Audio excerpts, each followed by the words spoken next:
नमस्कार दर्शकों, स्वागत है आपका हमारे YouTube channel secret of life पे। आज की वीडियो में हम बात करेंगे कर्क राशि के लिए 29 मार्च के बाद जो शनि 8th हाउस के बाद से 9th हाउस में मीन राशि में गोचर करने जा रहे हैं और आपकी ढैया खत्म होने जा रही है। इससे किन किन समस्याओं से आपको निजात मिलता हुआ, छुटकारा मिलता हुआ दिखाई दे रहा है, कहां कहां लाभ के अच्छे चांसेस बन रहे हैं, और साथ ही शनि और राहु के कंजक्शन से जो श्रापित योग बन रहा है 50 डेज के लिए, क्यों आपको उससे डरना नहीं चाहिए बल्कि उसके बारे में कुछ चीजें समझनी चाहिए। इन सब चीजों पर काफी डिटेल में चर्चा करूंगा और बहुत कम समय में एक एक चीज को क्लियर करूंगा। वीडियो आप लास्ट तक देखिएगा, काफी इंपॉर्टेंट रहेगी। देखिए, सबसे पहले शनि पर चर्चा करता हूं कि शनि की का जो गोचर है, जब यहां होगा, ढैया खत्म होगा, तो कहां कहां समस्याएं हो रही थी जिसके खत्म होने के पूरे चांस बनेंगे, उसके बाद बात करूंगा श्रापित योग पे। देखिए, शनि जब यहां पर थे तो सबसे पहले शनि की तीसरी दृष्टि 10th हाउस पर ढैया चल रही थी। ढैया के कारण आपको एंजाइटी रही होगी, डिप्रेशंस रहे होंगे, कई बार आप ओवर थिंकिंग में इस 2.5 साल के दरमियान गए होंगे,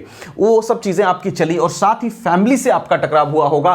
कहीं ना कहीं शनिदेव ने आपको फैमिली का और लोगों का रियल पिक्चर आपके सामने लाकर रखा होगा कि कौन अच्छे हैं कौन बुरे हैं, इसकी पहचान कर लो, और ये दुख के समय में ही ये पहचान होती है। ये सब पहचान आपको ढैया में शनिदेव ने दिया। साथ ही शनि की दृष्टि थी यहां पर मेष राशि में, यहां पर 10th हाउस पर तीसरी दृष्टि, नीच दृष्टि, आपके कैरियर प्रोफेशन में दिक्कत, आपके प्रोफेशनल ग्रोथ में रुकावटें शनिदेव डाल रहे होंगे। जैसे ही शनि यहां पर जाएंगे, सबसे पहले यहां से दृष्टि हटेगी तो कैरियर प्रोफेशन में जो आपके रुकावटें चल रही थी, जो ऑब्स्टेकल्स चल रहा था, वो सब खत्म होगी। अगर आपके प्रमोशंस नहीं है तो जॉब में प्रमोशन हो सकते हैं। अगर 2.5 सालों में जॉब चला गया था तो जॉब मिलने के चांसेस बहुत अच्छे रहेंगे जैसे ही शनिदेव यहां आएंगे, क्योंकि यहां से दृष्टि हटाएंगे। अगर आपके जॉब प्लेस पर आपका प्रभाव खत्म हो गया था, इफेक्ट खत्म हो गया था, वो इफेक्ट आपका बढ़ेगा। उसके साथ साथ समाज में भी, घर में भी प्रभाव कम हो जाता है इंसान का जब ढैया 7.5 चलती है, तो वो इफेक्ट, वो प्रभाव भी आपका बढ़ता हुआ नजर आ रहा। शनि की दृष्टि यहां पर 2nd हाउस पर थी, जिसके चलते आपको वेल्थ एक्युमुलेशन में दिक्कत, फाइनेंशियली आप दिक्कत फेस कर रहे थे पिछले 2.5 साल में,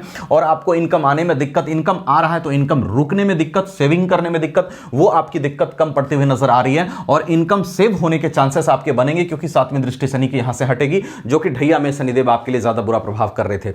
उसके बाद संतान से अगर अनबन की स्थिति बन रही थी, क्योंकि ढैया चलाकर शनि 5th हाउस को देख रहे थे, और एजुकेशन में दिक्कत आ रही थी, कंसंट्रेशन में दिक्कत आ रही थी, तो वो समस्याएं आपके लिए कम होती हुई दिखाई दे रही है। संतान से बेहतर तालमेल, आपके लव लाइफ में अगर ज्यादा ट्रबल चल रही थी तो लव लाइफ में भी प्रॉब्लम कम होती हुई आपके लिए दिखाई देगी। एजुकेशन में अगर आप सक्षम नहीं हो पा रहे थे, पढ़ नहीं पा रहे थे ठीक से, तो वहां आप पढ़ाई आपकी अच्छी हो सकती है। ये सब चांसेस बनेंगे, एक तो ढैया के खत्म होने से, और साथ ही मतलब ढैया खत्म होगा जब ये यहां जाएंगे तो इनके यहां जाने से ये सब चांसेस बनेंगे। और खास करके जो डिप्रेशन, एंजाइटी आपको रिलेशनशिप को लेकर के था, फैमिली को लेकर के, जहां रिकॉग्निशन, आदमी का जान पहचान आपको मिला, जैसा मैंने बताया, कौन अच्छे हैं कौन बुरे हैं, इसकी सही पहचान शनिदेव ने आपको कराई। तो रिलेशनशिप में भी अगर ज्यादा दिक्कत था तो क्लोज मेंबर्स के साथ आपके रिलेशनशिप में सुधार की संभावना यहां पे शनि बनाएंगे। ये सब चीजें आपके लिए कार्ड्स पे दिखाई दे रही है, लेकिन उसके साथ साथ आपको थोड़ा सा ध्यान रखना है। शनि वैसे मारक होते हैं आपकी चार्ट में, प्लेसमेंट पे भी निर्भर करेगा, आपकी कुंडली में कैसे प्लेस्ड है उस अनुसार भी रिजल्ट होगा, लेकिन यहां पर शनि मारक होकर के भाग्य भाव में जाएंगे। देखिए, शनि जहां बैठते हैं वहां अच्छा करते हैं, लेकिन चूंकि ये थोड़ा सा मारक है तो शनि की रेमेडीज आप कंटिन्यू रखिएगा, हनुमान जी की आराधना आप करते रहिएगा, हनुमान चालीसा का पाठ करिएगा। देखिए, अब आते हैं शनि राहु के कंजक्शन पे, श्रापित योग पे। निसंदेह ये श्रापित योग बनेगा। राहु और शनि जब कंजक्शन करते हैं एक साथ तो ये श्रापित योग कहलाता है, लेकिन आपको इस योग से सबसे पहले इसलिए ज्यादा परेशान होने की जरूरत नहीं है क्योंकि ये 50 डेज के लिए ही बनेगा। राहु जैसे ही 18 मई को यहां से निकलेंगे, राहु जब शनि के साथ बैठ कंजक्शन करते हैं तब ये योग बनाते हैं, राहु जैसे ही निकलेंगे और निकल के कुंभ राशि में राहु जाएंगे 18 मई से, 50 डेज के बाद ये खत्म हो जाएगा। तो 50 डेज कोई बहुत बड़ा टाइम स्पेन नहीं है, लेकिन फिर भी आपको ध्यान कहां रखना है। राहु और शनि के कंजक्शन से जो श्रापित योग बनता है, इसमें स्ट्रेस की संभावनाएं बनती है, फाइनेंशियल लॉस की संभावनाएं बनती है, काम कई बार रुकता है, तो आपको थोड़ा सा सावधानी से चलना है, आपको डिसीजन सोच समझ के लेना है, क्योंकि भाग्य भाव में आपका बन रहा है ये कंजक्शन। डरना आपको ज्यादा नहीं है, डर आप निकालिए मन से, आपको बस सावधानी थोड़ी सी क्या लेनी है कि डिसीजन चूंकि 50 दिन के लिए ही बन रहा है तो 50 डेज के लिए थोड़ी सी सावधानी रखिए, फिर ये टाटा बाय बाय। जैसे ही यहां पे राहु आएंगे श्रापित योग खत्म है, तो 50 दिन कोई लंबा टाइम नहीं है, इसलिए नहीं घबराना है। दूसरी चीज, ये 50 डेज आपके भाग्य भाव में बनेंगे, डिसीजन थोड़ा सा सोच समझ के लीजिएगा, और आप उसके साथ साथ डिसीजन सोच समझ के लेने के साथ साथ लोगों के साथ आर्ग्यूमेंट से थोड़ा सा बचिएगा। इन 50 डेज कुछ मेजर डिसीजन अगर लेने हैं तो ये 50 डेज आप अवॉइड कीजिएगा, उसके बाद ले सकते हैं। और उसके साथ साथ साथ लोगों के साथ आर्गुमेंट से बचना है, जैसा बताया।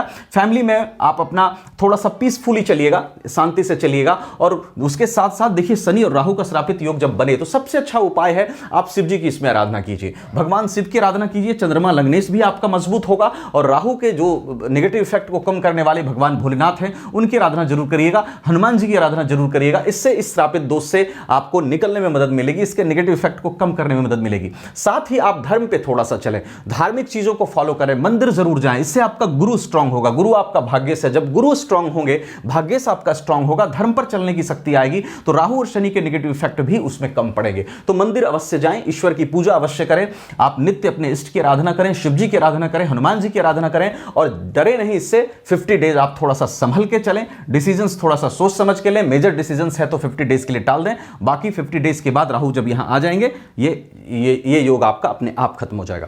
तो आशा करता हूं ये चीजें मैं आपको समझा पाया। बाकी आपके सब चार्ट में सभी ग्रहों की पोजीशन कैसी है, महादशा किसकी चल रही है, अंतरदशा किसकी चल रही है, इन अष्टक में ग्रहों की क्या स्थिति है, षडबल में ग्रहों की क्या स्थिति है, इन सभी बातों पर प्रेडिक्शन निर्भर करेगा। अगर आप कंप्लीट इंफॉर्मेशन चाहते हैं तो अपनी चार्ट जरूर एक बार दिखलाइए, हमसे दिखाना चाहते हैं, वीडियो डिस्क्रिप्शन में व्हाट्सएप नंबर मिलेगा, आप वहां कांटेक्ट कर सकते हैं। कहीं और अच्छा लगे वहां भी दिखा सकते हैं। वीडियो अच्छी लगी हो तो लाइक शेयर करके चैनल को सब्सक्राइब करना बिल्कुल मत भूलिएगा, क्योंकि मैं हमेशा कोशिश करता रहता हूं कम से कम समय में आपको अच्छी से अच्छी जानकारी दे सकूं। Thank you so much.